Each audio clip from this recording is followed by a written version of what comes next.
Joanna, uwi ka muna, bibilang kita ng ticket. And then after nun, kunin mo yung mga anak mo, ikaw mag-alaga. Tumira ka sa kapatid mo.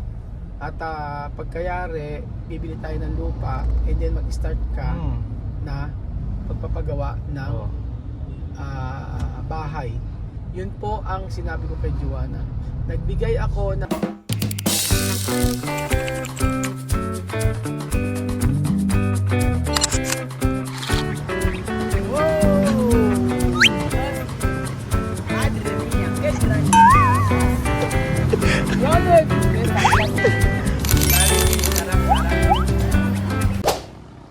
Magandang araw po sa inyo lahat mga amigo. Nandito po tayo. Ayan.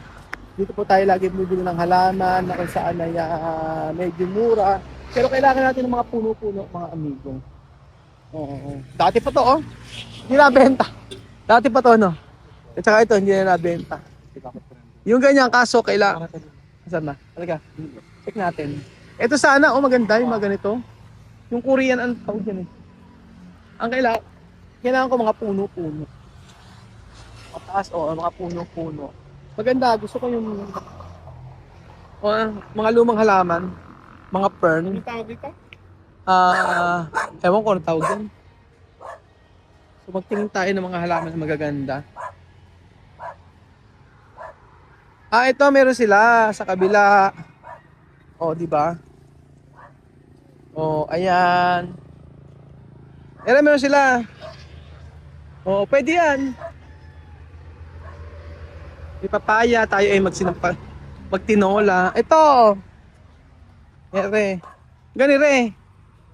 Kaso, maliliit pa siya. Diba? Ito sana maganda. Kung malalaki pa sana.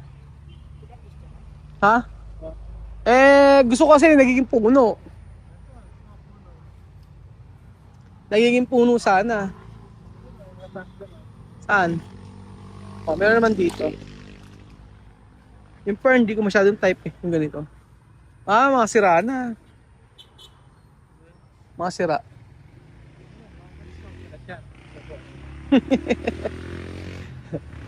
Nakaka-discount na ako sabi ni Kebel dun.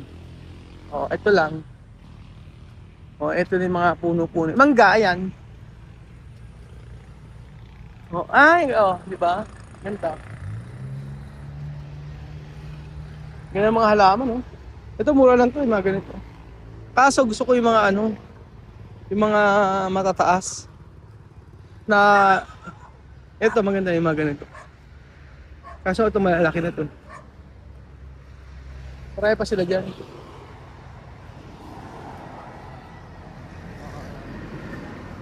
Bonsai sila. Yung ganyan na lang. Dadalawa, kailangan marami.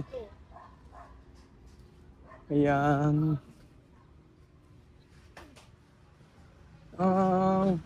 Ganyan ang mga halaman. Ganyan ang post. Titingin tayo mga amigo.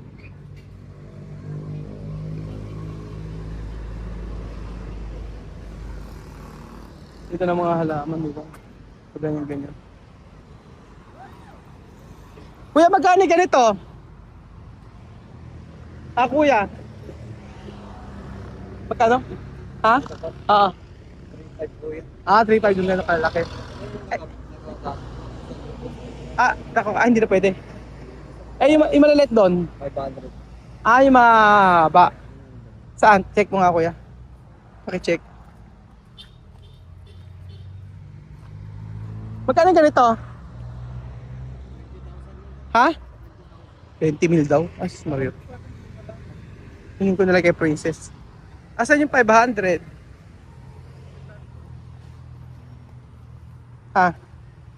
Yan. Tama nga, yun ang 500 mga amigo. Ito. 500. So, ayan po. Mga 500 daw itong mga to. Kaso maliliit pa siya. Kakapit mo pa siya, Kakapit mo.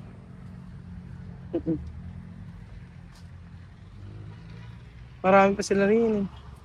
Mura na yun. Mura na yung 500. Pero, ito maganda rin to. Yung maganda, magkano kuya? Banana yan, di ba? Hindi ah. Sabi sa akin. Ang tawag dito? Ah kuya, magkano to? Ito oh. Parang saging. Ha? Ay, 1.5. 1.5. Yun lang. Yun yung mga halaman nila. Ano na? Yung mga... Oo, ano yung mga puno nyo? Ito, magkano to? Ganda nito. Ha? Ano na?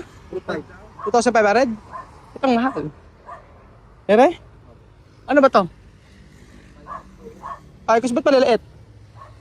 Ganto lang po yung daw. Ah... Ganyan to. Ito, magkano yung ganito? Kasi nag-plus yung spread siya ng daw. 20 mil daw yung ganito. Mahal ano? Pero ang ganda. Eh, mga bougainvillea nyo?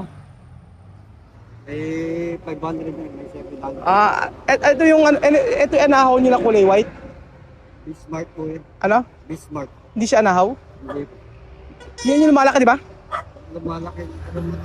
Di ba yung kulay white yan? Parang white ano? Magkano ganyan? A5 po. Oh, okay. 55 daw yung ganito. Ayan po mga amigo, yung usapan. Él va a llegar como Bambino Elías. Después coger. Mañana van a ir a la casa de mi hermano. Ahora, él pues falta poco. Él va a llegar donde Bambino. Mhm. Pero Bambino está mal, está mal. ¿Verdad? Está mal. Liam también, su vientre está grande. No sé por qué Raiza hacerme mis hijos así. Bambino está mal, Liam también mal, vientre grande.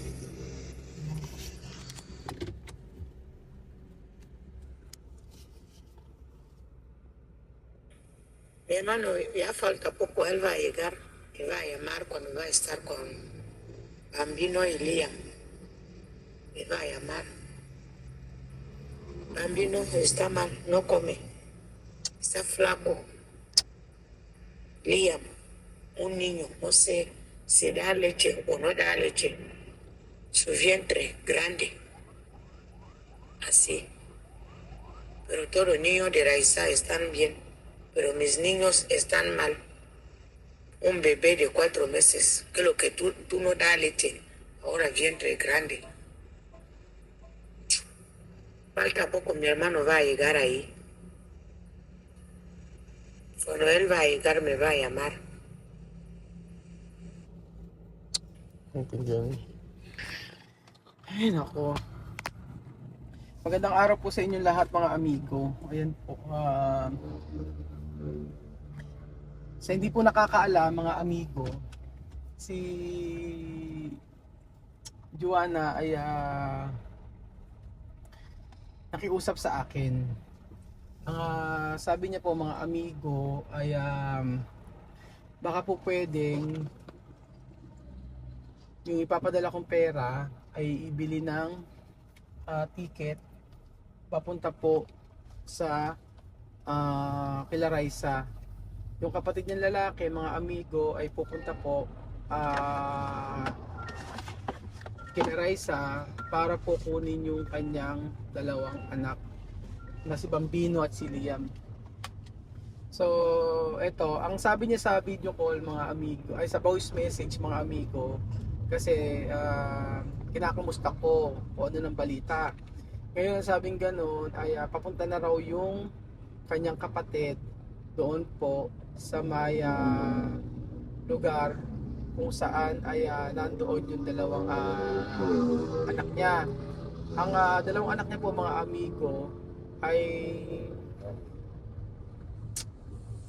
hindi okay ang kondisyon. Yan po mga amigo. Ang sabing ganon ay yung mga anak daw ni Raisa ay okay, walang problema. Si Bambino po ay napakapayat po at hindi halos kumakain. Si Bambino po. And then po mga amigo, si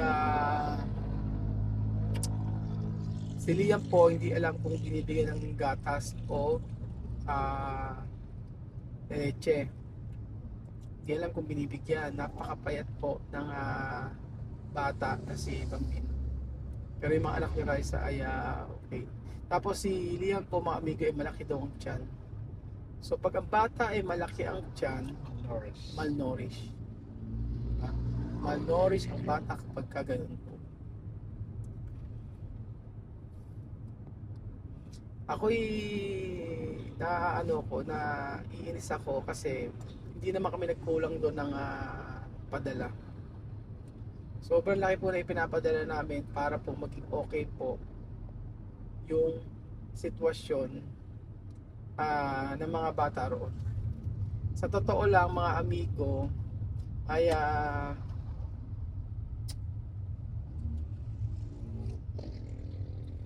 ewan ko ba't ganun ng mga abusado.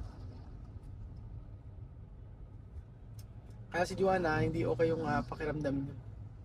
Hindi okay yung sitwasyon niya ganyan. Kaya minsan pagkakasama namin, masaya naman siya. Kaya lang gusto niya ilabas yung kanyang nararamdaman.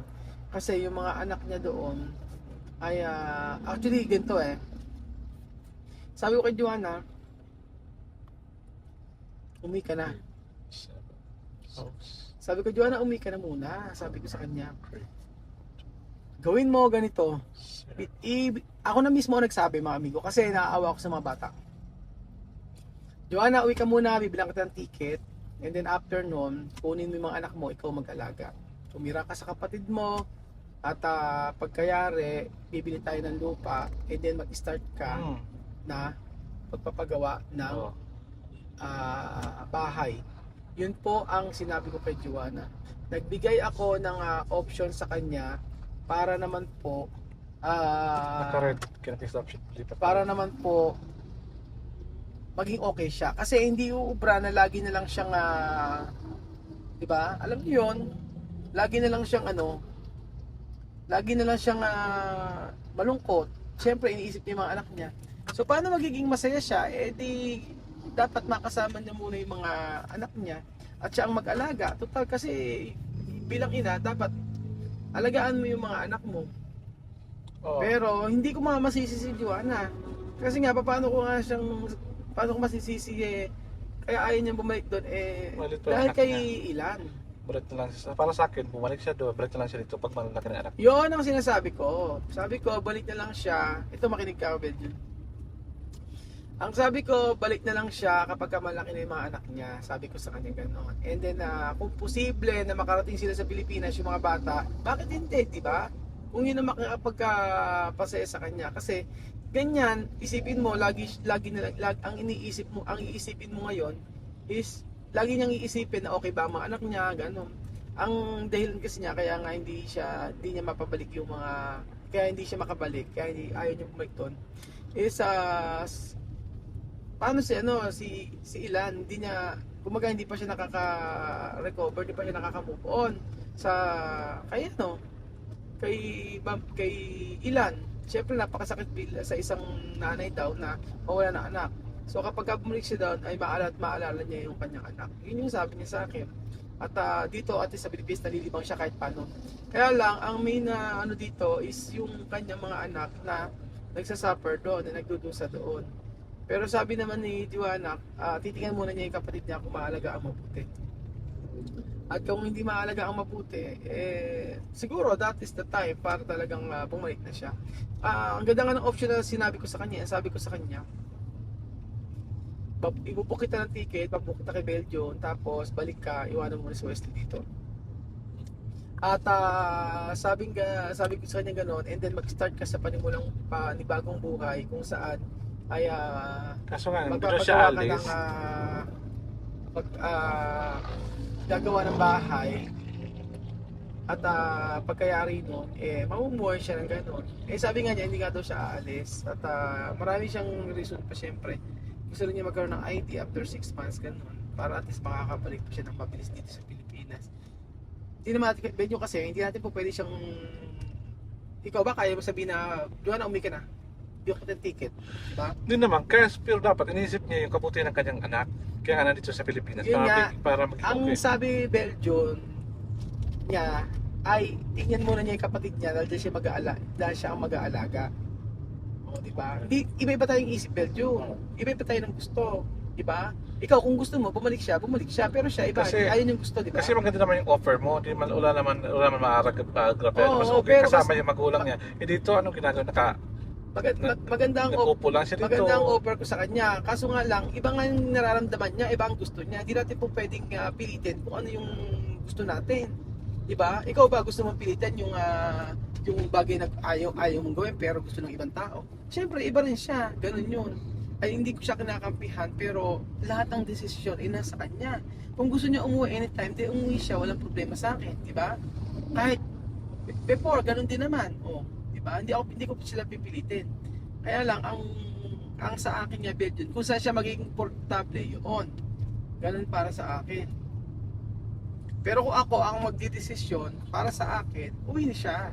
Talaga ayaw yung kapatid niya. Kasi yung in-offer ko sa kanya, minsan lang ako mag-offer ng ganoon na isipin mo, bigyan ng lupa, after bigyan ng lupa, pagagawa ng bahay. O di ba, para lang, para maging okay siya. Yun yung gusto ko na gawin niya sana. Pero, sinabi ko na sa kanya yan. Sinabi ko na sa kanya, ganyan, yun yung pin-offer ko sa kanya. Kasi para ka ikaw maging ano ka na, maging okay ka ako, ganun ang gawin mo. Diba? Yung ako ang gawin mo. So, yun po mga amigo, hindi siya okay, mga amigo sa totoo lang, hindi okay kung kanya nararamdaman. Pero, sabi ko nga may times na may time na pag magkakasama kami, masaya siya. Of course, masaya siya, kwentuhan kami, ganyan, na nawawala yung ano niya. Pero ang nakikita ko sa kanya, alam mo, yung gusto niya na kasama tayo lagi, ganun. Gusto niya na pag magkakasama tayo, yung meron siya nahihingan ng sama ng nahihingahan ng sama ng loob. Yun ang napapansin ko sa kanya, mga amigo. And I think okay yun, yung ganoon, na gumagaan yung kanyang pakiramdam. Kaya po mga amigo, sa totoo lang, bilang kaibigan ni Joanna, ibibigay natin kung ano yung makakabuti para sa kanya. Yan po. Kasi sa totoo lang, nagagalit siya kay Raisa. Sabi ko nga, bakit hindi mo ba alam dati na ganyan siya? Sabi ko, alam ko, kaya lang ang isip ko, nanay din siya, na hindi niya pababayaan yung mga bata, lalo na pamangkin niya. Sabi ganun, nanay siya, sabi ko. So, sabi ko sa kanya ganun, kung alam mo dati na ganyan ang gagawin niya, sana hindi na dumating sa point na pinaalagaan mo sa kanya. Para sa akin mas yung offer dati para sa akin yung mas offer sa akin ni Chamame, mas na ang mag-aalaga ng mga anak niya. Nag-offer na ganoon kung pwedeng iwanan. Ay okay. Pero para sa akin, yung kanyang kapatid, hindi talaga sa akin, kahit dati pa, sabi ko, ay may something dito. Umpisa, ang una pa lang na yung ginawa niya na nag-message ako tapos di nag-response. Tapos after noon, nung magpapadala na ako, tsaka lang, 'di ba? Wala man lang salita-salita, basta tinanggap yung pera, ganun lang. So, sabi ko, nako, never man lang 'to nagsabi, pero pag tanggap ng pera, okay na okay. Kaya nako, sabi ko nga po sa inyo mga amigo, kaya nga iintindi natin si Joanna kung minsan nararamdaman, kung nakikita natin minsan siya nakasibangot or gano'n. Kasi nga iba yung pinagdadaanan ng tao. Maging okay lang yan kapag sabi niya sa akin. Maging okay lang siya kapag alam niya na yung mga anak niya ay nasa mabuting kamay. So ayun po mga amigo, thank you so much po at nawa po. I-update ko po kayo. Ang sabi ni yung after ng voice message niya, ang sabi ni Joanna, mga amigo, ay nag-message yung kapatid niya na nandun na po sa may kila Raisa at kinuha na. So, I think bukas po mga amigo yung flight nila papunta po. Kasi ang lugar nila Raisa at saka yung kapatid ni Joanna is parang malabo. Parang Manila to Cebu. Ganon. Manila to Cebu. So, nag-aeroplano pa sila, pwede rin barko. Tapos, bukas po ata ang alis or ngayong gabi. So, i-update ko po kayo at kung ano ang nangyari kasi hindi raw okay si Bambino, mahina raw ang katawan. Sabi ganun, iba biyahe ng 30 minutes. I think okay naman kasi kung kaysa naman na doon lang siya kay Raisa, gugutumin at gugutumin mga tratuhin na hindi okay. So, ayun po mga i-update ko po kayo kung ano po yung sinabi niyo na mamaya po mga amigo at kakausapin ko ulit, pupuntahan ko siya. So thank you so much po mga amigo at paalam po muna. God bless po. Pag-pray natin ang si Bambino at saka si Liam.